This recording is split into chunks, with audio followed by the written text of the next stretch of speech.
Hey! Tambala na! At eto na sila, ang nag-iisang masugid na tagahanga ni Nicole Yala. Chris Chuper! Kasama ang nag-iisang diehard fan ni Chris Chuper, Nicole Yala! Mula sa Mahiwagang Burnay, ang kwento.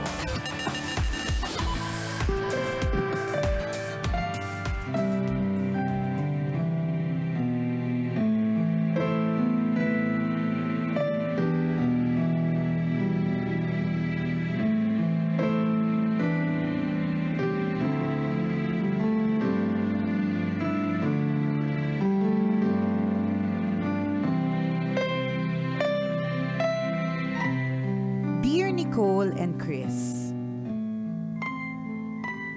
Kumusta na kayo? I hope you still remember me. Ako si Libulan, yung tambalarinang sumulat sa inyo at pinag-iusapan ninyo sa podcast na ang title ay Finding True Happiness. Kung hindi nyo pa din naalala, nag-iwan ako ng alay sa guard. Pangatlong padala ko na yan ng mga products namin at sana gusto nyo pa din. Ayan, nasa office ko, partner. Hindi talaga Syempre makakalimutan si Libulan yan. yan, partner eh. Oo, Isang unique nga box ng pangalan mo Correct, Ganda oo. pa, Libulan. Diba? Anyway, sumulat ako para i-share ang advocacy ni Sheffy, yung life partner ko. Birth month niya kasi ngayon. At 14 years na kami. That's equal to 68.132736 years for straight couples. Itanong nyo pa sa mga Becky. Char. Anyways, just like any other relationship, hindi naman puro saya. Marami ring hirap pero kinakaya naman. We have built a good life for ourselves. May napalaki kaming food manufacturing business na nagbibigay ng trabaho sa mga kapitbahay namin. Anyway, let's go back to Sheffy's advocacy. Yun ay ang pagtulong sa abandoned dogs in his own ways. Every morning, nagluluto ako ng 4 kilong bigas at ulo ng manok. Pagkaluto, hahaluan ito ng dog pellets at biniling tirang pagkain sa karinderya. Pagdating ng gabi, ipinapakain ito sa 60 to 90 stray dogs sa area. Binibigyan din niya ng vitamins, medicine, at vaccines ang stray dogs. Bukod pa sa pagde-deworm sa mga ito. Nagpapakain din siya ng mga dogs for euthanasia sa dog pound. Kasabay nito, kinakausap niya ang mga pound officials na huwag munang patayin ang mga aso habang hinahanapan sila ng mga taong pwedeng mag-adopt sa kanila. May ganun pala. Na alin? Pinapatay pag yung mga tawag sa Euthanasia? Hindi, impound dogs. Ay, hindi ko alam. Wag naman. Oo nga. So, wag na munang patayin. Oo. Habang hinahanapan. Ganun. Kung pwede lang sana naming ampunin lahat. Kaso, we already have 30 dogs sa bahay. Ang dami. Around 5 kilos ng bigas at manok ang niluluto namin sa kanila araw-araw. Yung iba sa kanila, katabi namin at kayakap sa pagtulog. Nagigising kami sa pagbila nila sa amin sa umaga. Nagpapa-adopt din kami ng mga aso. Bago namin ipa-adopt, binibigyan namin ng 3 months worth of deworming at vaccines.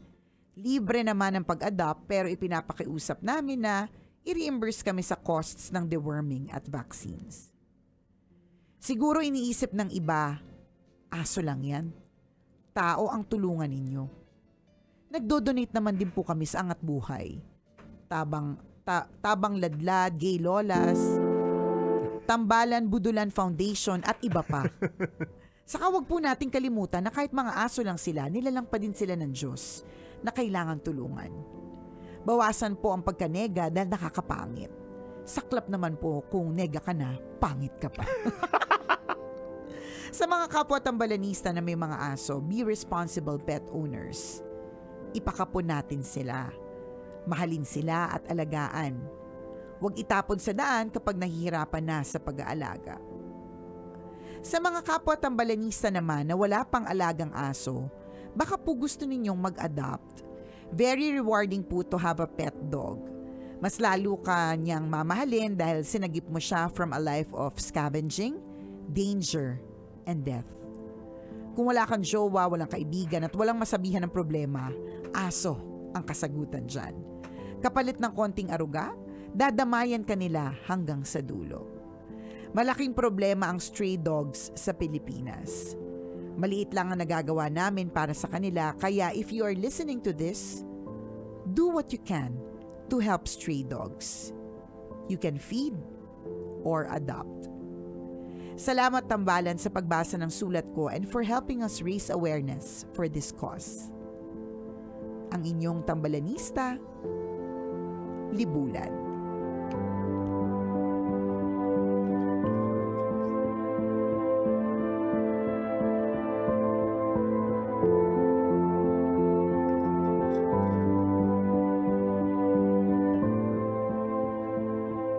Napakagandang kwento naman. Tsaka napakagandang advocacy. Yes. Siguro apakayaman nyo na talaga. Apakataba ng puso nyo. Oo nga. Apakakunti ng padala mo. Pwede bang bigas na lang sa amin next time? Sabi niya, agawan niyo pa yung aso. Apakaganda ng kwento. Apakaganda ng kwento. Apakagaling ng advocacy. Yes. And happiest birthday, tama ba? Sa iyong jowa na si Sheffy. Ayan. Ako bago ko makalimutan, join ako minsan sa mga ano nyo. Sa mga pagpapakain nyo. Correct. Oo. So, next time, Libulan, punta na kayo dito sa amin. Wag na yung alay lang yung nakakarating dito. Dahil total naman, kung gusto nyo talagang i-level up yung inyong cost para sa mga sa mga aso, sa mga stray dogs, at napakaganda ng advocacy na ito. Yes. Eh di punta kayo dito kasi paano nila na din malalaman? Di ba medyo malaki po yung Pilipinas?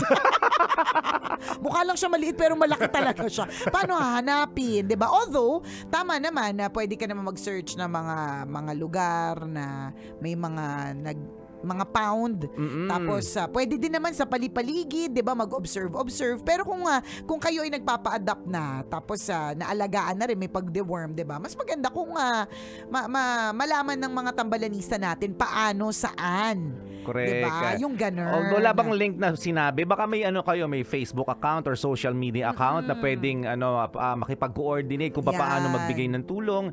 Napakaganda nitong kwento nito mga kaibigan. Bakit? Ganda. Kasi awareness Iba naman to, hindi, this is not parang the usual tambalan story na break up, heartache or kung ano man. Awareness yung tambalan story natin today to di ba, help dogs. Correct. Nababother ako sa background music. Ano yan, part? Kanina pa, yung parang ang lungkot-lungkot niya.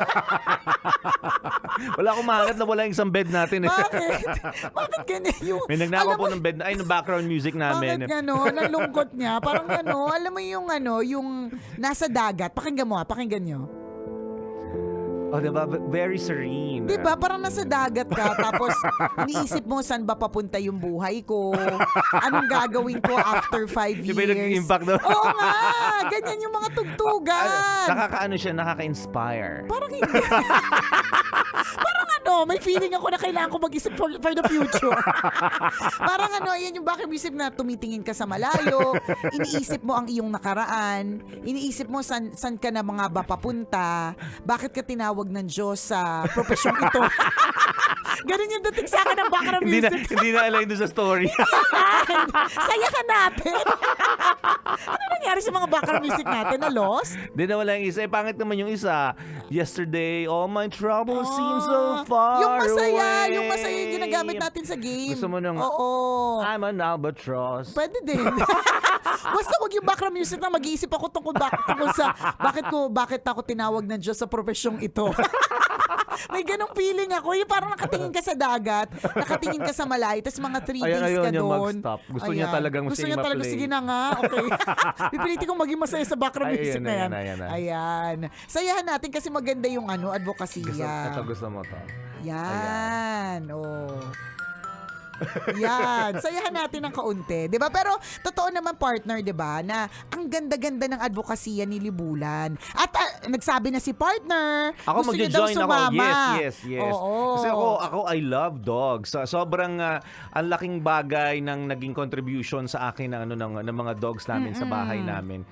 Iba talaga pag naintindihan mo yung language of love nila. Tama. Sobrang masusustain niya yung pang-araw-araw mong pamumuhay kahit wala kang pera. Yun. May Meaning ganun eh. kahit problemado ka because of your dogs, iba yung pagmamahal nila. Kasi talagang susuffice na yung emptiness ng ng emosyon mo. May ganun eh. May Diba? ganun siyang impact sa iyo eh. Totoo. At yan. ang makakaintindi lang yan yung mga asong nag-aalaga. Pero yung mga hindi pa Nag-aalaga nakakapag-alaga, ng mga aso.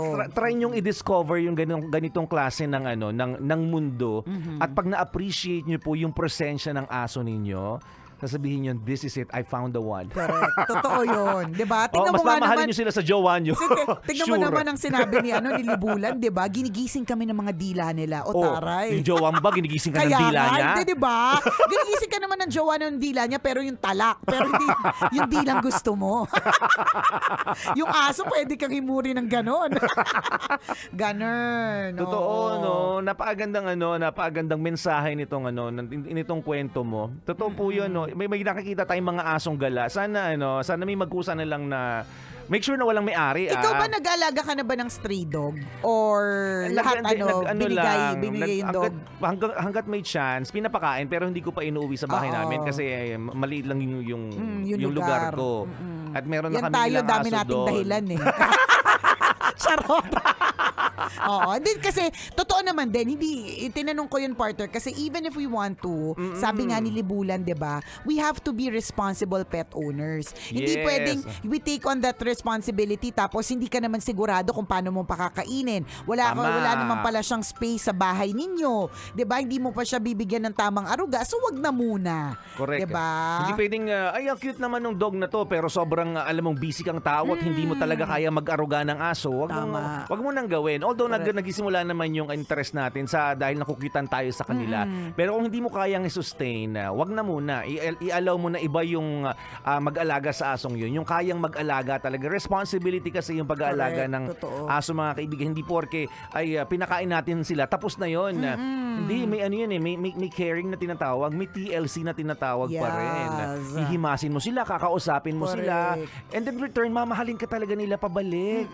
Nakakaramdam talaga sila. Iba talaga. Kaya nga, 'di ba, kung mapapansin po ninyo, yung tambalan lagi namin pinag-uusapan na what can make you happy? Ano yung mga pwede mong panoorin that can make you happy? Tapos ang sasabihin namin, mga videos ng mga dogs, Yes. mga videos ng mga pets. Sabi ko nga sa iyo, partner, cute ako dun sa isang pina-follow ko na account na Pooch kasi lagi siyang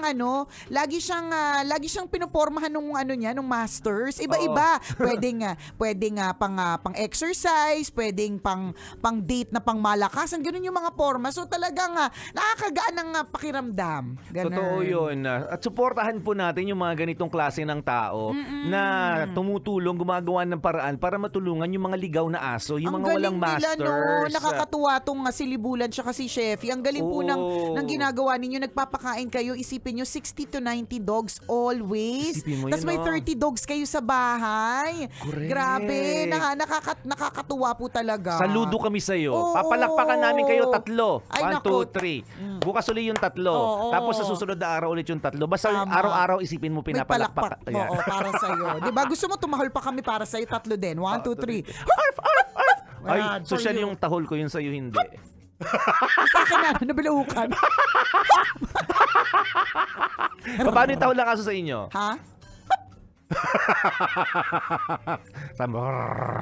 Yung sa inyo galit. Yan, di ba? O, mabuhay kayo, Libulan and Sheffy. Saludo kami And sa inyo. thank you for sharing your story with us. And we hope to see you soon. Yes.